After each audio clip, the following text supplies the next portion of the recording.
de-escalation techniques so that you can practice them instead of pulling that mod power, because it really, it's really unnecessary if you're using your moderator skills. That's all the mods do is get some moderation. Can we invite 10? Because I can't fight 10. If I had a bean, it would have been over. Powers. Alright, well, I ain't really in a rush to hear from 10, though. I ain't really. Nah, man, we got to. I want to show some diversity and some inclusion. But I would like to hear from you, Shalonda. Hey, Shalonda. Hey, how y'all doing? What's up? So are the prices gonna come down, Shalonda, or? And talk to me about this. What Amari got? What does anybody? What we gonna say about Exxon laying off 15 to 20% of their workforce? Man, they already answered that. You were gone when they already talked about that. That shit was already in the play. Where's Trent at? Trent already explained that was gonna happen regardless. And a lot of industry and energy companies were laying off prior to that. Oh, allegedly. Okay. No, it's happening. I mean, people who know me know that's true. We don't know if this is because of that. That's You said go to get it. Who was doing the undergo? It was brother, not me. It was not me. It was brother getting opened up. Trent gave brother an invitation to the Four Seasons to get opened also up. get opened up. Yeah. I'll be in room 1812. Oh no! Oh Jesus Christ! Is that your regular? War of 1812. Oh Lord! He said he's neutral. He's taking it from the British and the American. You trust Egypt? No. But if they're working with Americans, then maybe. Well, we have a couple of pretty good bases in Egypt, so yeah, a little bit. Yeah. We'll have to see. Hi, Yigal. How are you, friend? Shalom. Hi, Shalom. How are you? It was respectful, but they thought, but they didn't know Shlomi. They thought it was someone else, so I'll give them that. No problem. But yeah. Yeah, I mean, even that second guy called it bullshit, didn't he? But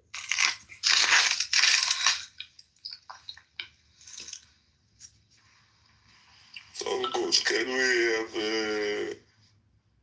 like a good conversation, a happy one? Like, I don't know. Shlomi, I saw. No here. I saw you got together. Sorry, go ahead, Rafa. I saw you got together with Daniel recently. Looked like you guys. You've been going out, having fun, meeting people. You mean Daniel from here, from Clubhouse? Yeah. I saw he posted a picture with you on Instagram. Ah, yeah, I met him at the restaurant. I told him to come with Amnon and Alex Steinman was in Israel. So we said a little bit. And Amnon, yeah, just ate a little bit, ate dinner, and drink a little bit. Yeah, it was nice. And it's on Daniel that lives in Berlin. No, Daniel lives in Tel Aviv. Berlin? Okay. No, different Daniel. He lives in Tel Aviv.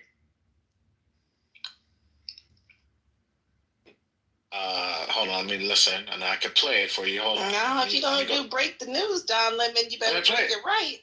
Hold on, let me play it. Let me make sure like how y'all do it, because I'm learning like y'all do. That's not how we do it.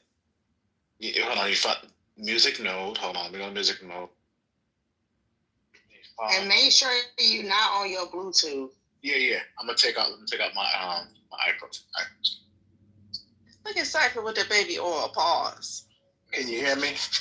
But the baby oil is crazy. Baby oil boys is I'm trying to tell you, that's the only thing. That's them terror taxes, man. They slipping through. Terror taxes going up, man.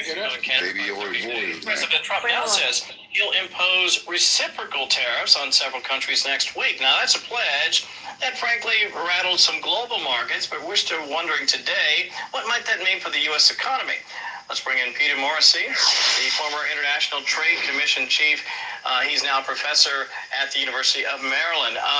Peter, there's so much we can talk about, but let's begin by explaining for the folks at home, what is this idea of reciprocal tariffs, and how would you explain what that might mean, not just to us, but to the countries that may be hit by them?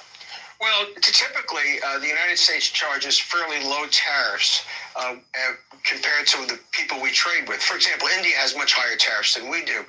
What we would do with reciprocal tariffs, instead of charging all countries the same rate, we'd level up to what they charge us. So you're going to charge 15% on our cars, we'll charge you 15% on your cars, that kind of thing.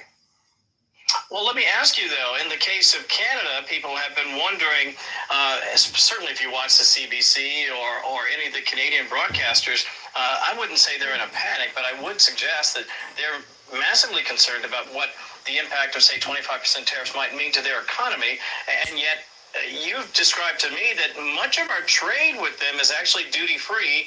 Why all the hullabaloo about what that might do to them, and how might that even help us? Well, we've been duty-free in the automobile sector since the 60s, and we've been duty-free in the entire economy, except for a few agricultural products, since the 80s. And as a consequence, you got to remember, Canada is a country that's 5,000 miles long, but only about 200 miles wide in terms of economics, in terms of where stuff happens. So they've very heavily integrated north to south with us because of these free trade arrangements. A tariff would completely upset and disturb that. My feeling is there should be some sort of accommodation we can come to with the Canadians about areas of friction. Whatever border issues we have, whatever drug issues, it should be possible. The thing is, you have to remember, Trudeau is kind of like a New York City mayor, not the one we have now, but others that we have had, or the New York City prosecutors. They take a very, promiscuous look towards people that smuggle. Similarly, or any kind of crime, it's a social problem. Well, likewise, the Mexicans, they basically have let the gangs run wild, and now they've lost control of their country because they've become more rich and powerful than the government. Yeah, and that's certainly the case.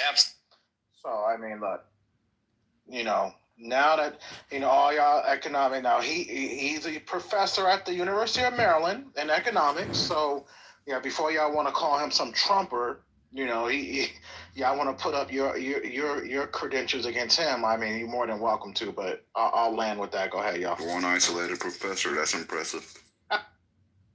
Number one, we would definitely find multiple opinions. And number two, I don't think it would necessarily come clearly out on one side or the other. I could imagine two different rabbis, two different Orthodox rabbis, forget liberal progressive rabbis, two Haredi rabbis, right, that could legitimately use the sources one way or the other way. I'll give you just one example and then I'll shut up. I remember reading two different responses about land for people. I'm anti-black. There we go. I'm for the civil rights movement, so I guess that would make me pro-black. Yep, you would be in the pro-black category.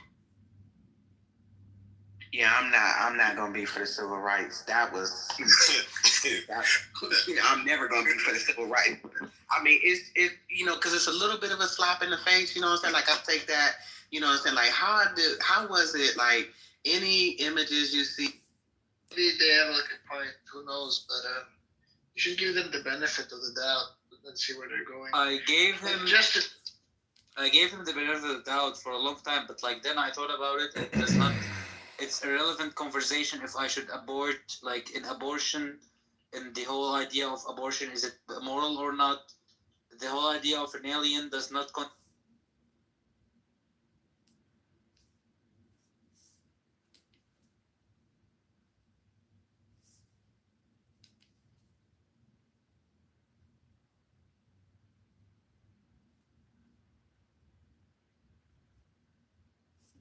children, because I can see that this kind of discrimination has gone unaddressed for way too long. People just discriminate against only children. What is going on? Y'all are selfish. Work is better. They are saying to Jesus Christ, and that's what the focus is going on over there, so that we can find this rest in Jesus Christ, that even in that, he works out our faith for us. He gives us. Yeah, sure, Norm. I study these things. Hey guys. Hey Shlomi. Hey T. Hey David, Rafi, everybody else. Hey, you got my number? Yeah, I messaged you. Did you see my message? No. I said, hey, it's me, pal.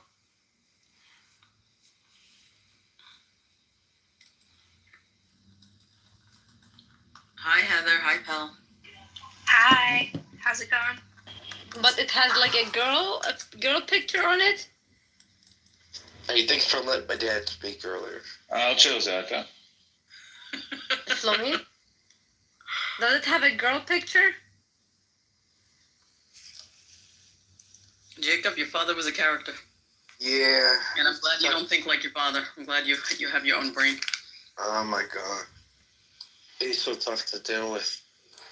How did you grow up liking Jews with a father like that? Well, he never spoke against them, and he just would.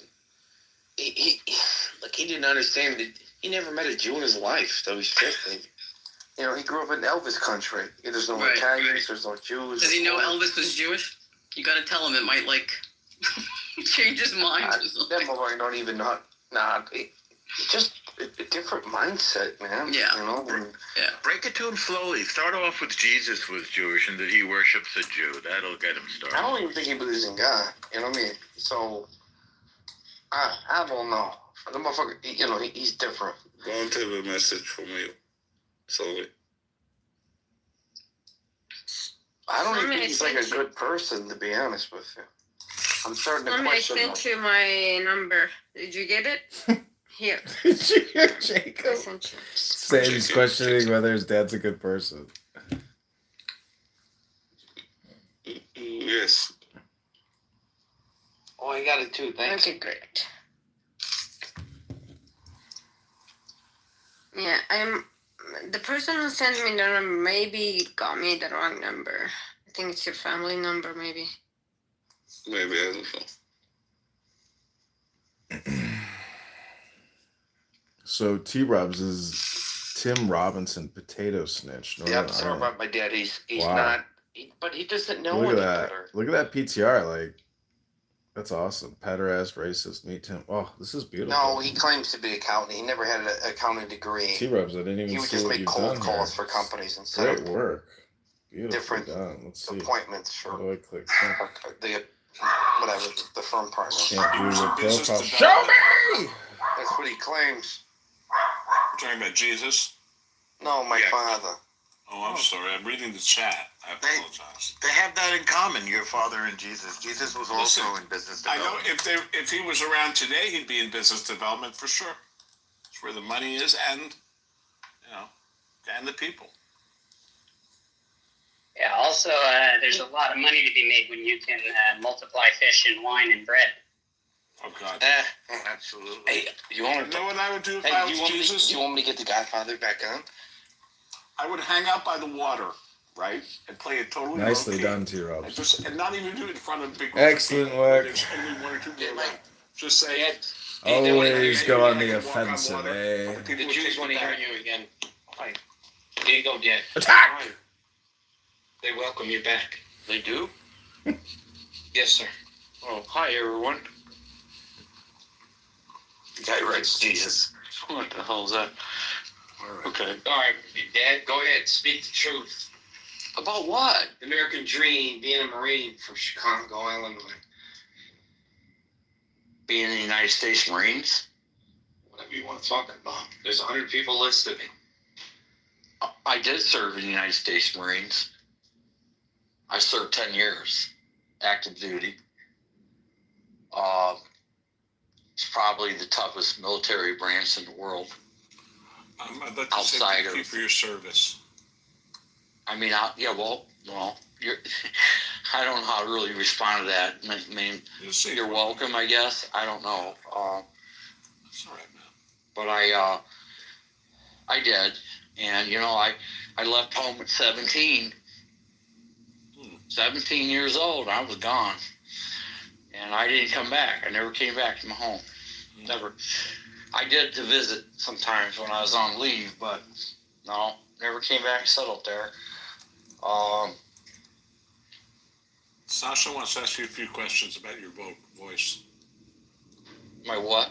Your voice. Go ahead, Sasha. Sorry, I'm not keeping up. I apologize. All right, never mind. I apologize. My dad speak it. My voice? Yeah, he's into vocal affectations. Oh, what do you say? No problem. It's I don't know what that is. That's a cruel joke to play on somebody that just came into the room and doesn't have any context. I mean, Okay, come on, man. All right. Oh, hello. He's trying to hello, pick on Pot. What do you think? How black do you think my? Hello, Pot. How black do you think the kettle is? It's a joke's on you, Sasha. I'm sorry. You're right. I shouldn't involve other people, but the joke is on you. Why do you have some, clearly you got some vitriol or animosity towards Yeah, I me. guess I don't know you. why. I've said it. Why? Why are you picking on me? Because I think you pick on other people. I'm okay with You've said enough. I'm actually not. Never mind. I can't hear you, David. Matrix. Sorry. That's being good taste. You can't just, be better at being funny and putting people down. And, of course we can. Come on. The strongest survive. Step it up. I might end up liking you, actually, at the end of this. But don't do, the 2 cent punches. Just be more mindful of the people you speak to, okay? I don't know. I don't know anything about Shlomi. Well, then learn. Listen, learn, check it out. Over time, you'll, I listened get for a it. little bit, and I was respectful, and I asked Shlomi if I could ask him a question, and then it seems like his army of fans responded for him, but I would like to have him to have responded. Honestly, I didn't know it was 1 a.m. or it was late. But people have characters and styles. I lost you at the army of fans.